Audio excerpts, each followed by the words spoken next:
Welcome back to Africa This Week. In the last 2.5 decades, Africa has witnessed regular democratic processes where elections are often free but largely unfair, relatively peaceful but rarely credible. Going by latest developments, it is safe to say that June 12th literally came before this year's June the 12th, with a journey back in time taking us back to 25 years ago, when Nigeria conducted what has been adjudged the freest and the fairest presidential election in national history, won by Chief MKO Abiola. Joining me to dig deep on Africa This Week is Okenna Nnebedum, lawyer and political analyst. Welcome to the program.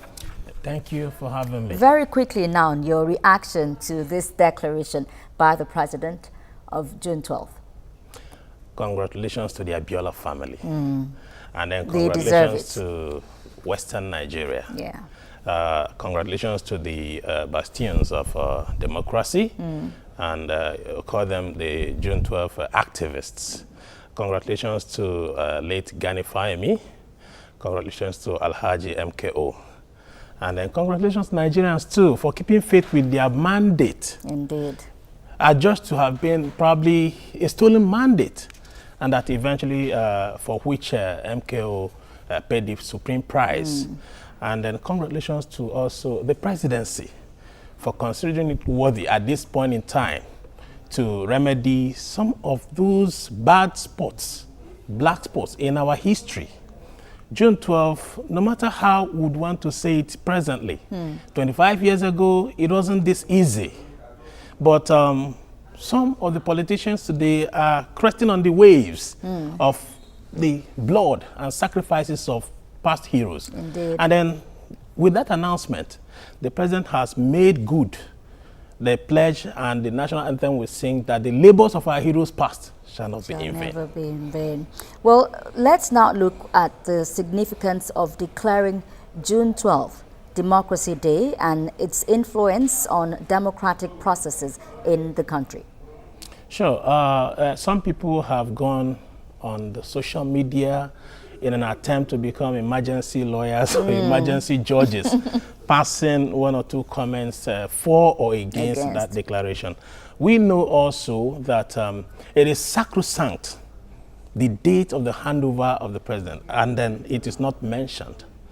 The fact that this is not mentioned also is very clear that it has nothing to do with the June handover. 12, yeah. June 12 is declared a democracy day in celebration of what for the past 18 years or so we have been celebrating on the 29th of May. Okay.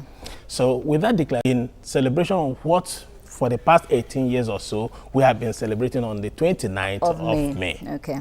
So with that declaration, it has been recognized that as symbolic as that date is, and as iconic as MKO himself is, that Nigerians too are deserving of the fact that they should also have a sense of, appreciation that actually Abiola symbolized it. Yeah, we came out and voted. Yes, and it was the first time in the history of Nigeria where and when religion never divided us.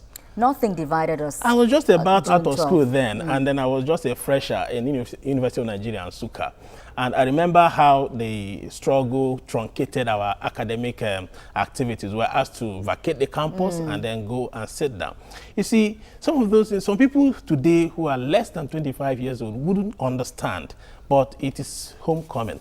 It is reassuring.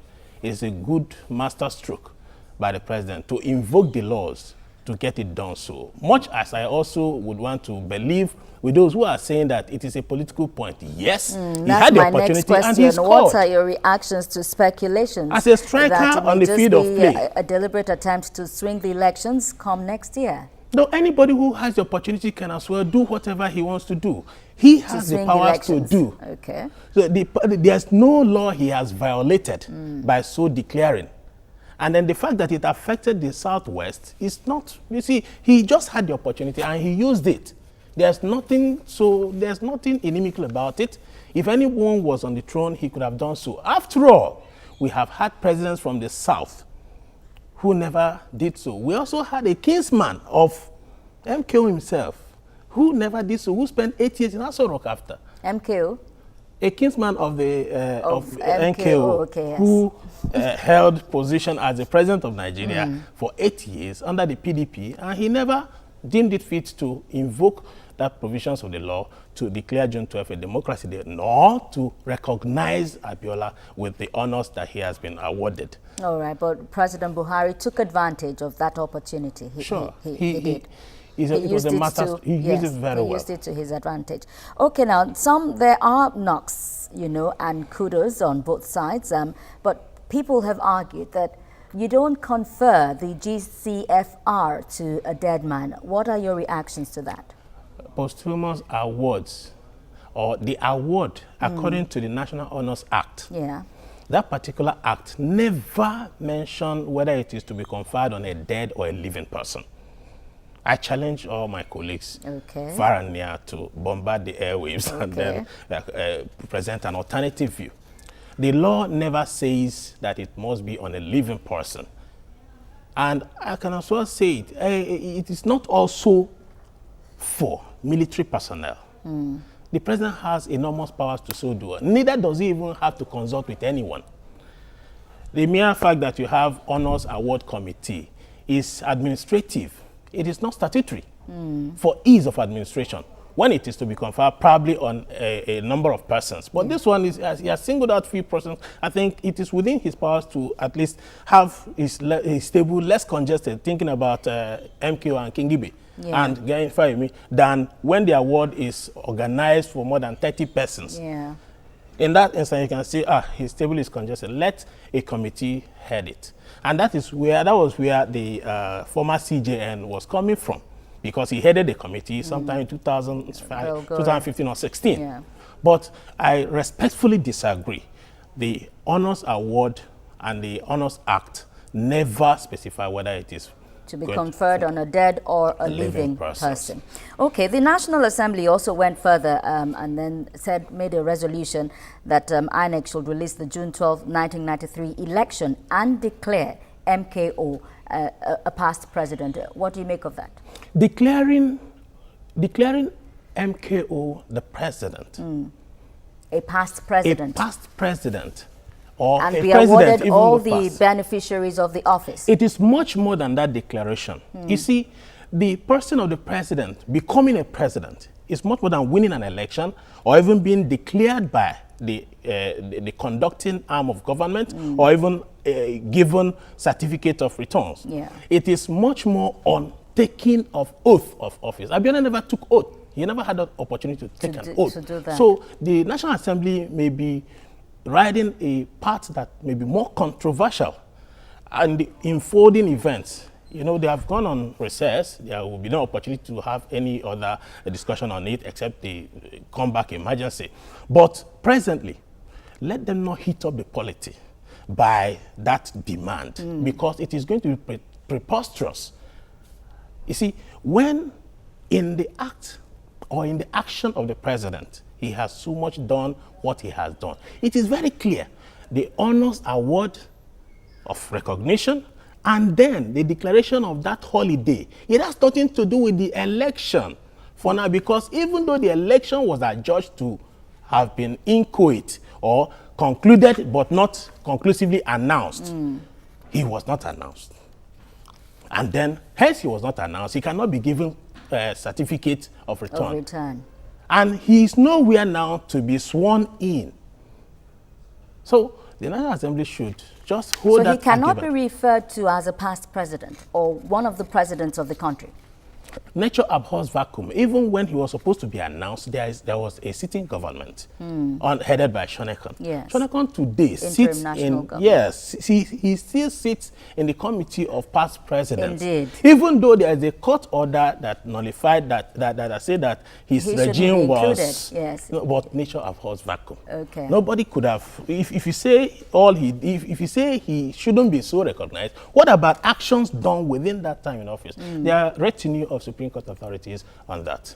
That's a whole lot of legal matters to the drama is getting with. to as we enter in the coming weeks, more drama will come, more arguments will come up. But and what do you think the National Assembly aimed to achieve by asking for this result to be released? What could have been their motive? Probably to seek relevance, and probably to also mention that we were here, you never consulted us. And then we can as well make it look like Nigerians, to Nigerians, that we also have also in favor of this young man. But as far as it is concerned, in the area the president acted, honoring a Nigerian who happened to be MKO, and concerning an election that held in this country, it is quite different. But when it comes to the nitty-gritty of that election, what they are demanding may spell doom legally. But let's see how it political masterstroke. Well, how do you make this reason resonate to younger generations who seem not to understand the impact of June 12th election?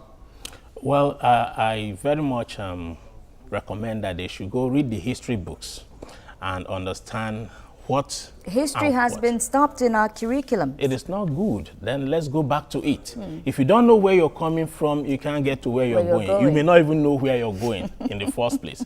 History is a compass, political compass, civic compass, even moral compass. You don't only study events in the past, you also study characters around some of those events, so that when you mention maybe the labors of our heroes past, when you don't allow us to read those labors or know those heroes, how do we appreciate them? How do we appreciate them? Okenna Nnebedum, lawyer and political analyst, I'd like to thank you for joining me on Africa This Week. I'm also always a pleasure. Thank you very much. Well, 25 years ago, June 12th saw some sort of electric hope, a grip on the nation until the story took a sudden turn, ensuring that the Nigeria many expected would emerge post-military rule remains a dazzling mirage. While Nigeria finds itself at crossroads ahead of the upcoming 2019 general election, now is the best time to utilize the lessons and the legacies of the past as a tool to reshape democratic values and reawaken national consciousness. I have been your guide, Fadeshola Shotingwa. Many thanks for watching, and bye for now.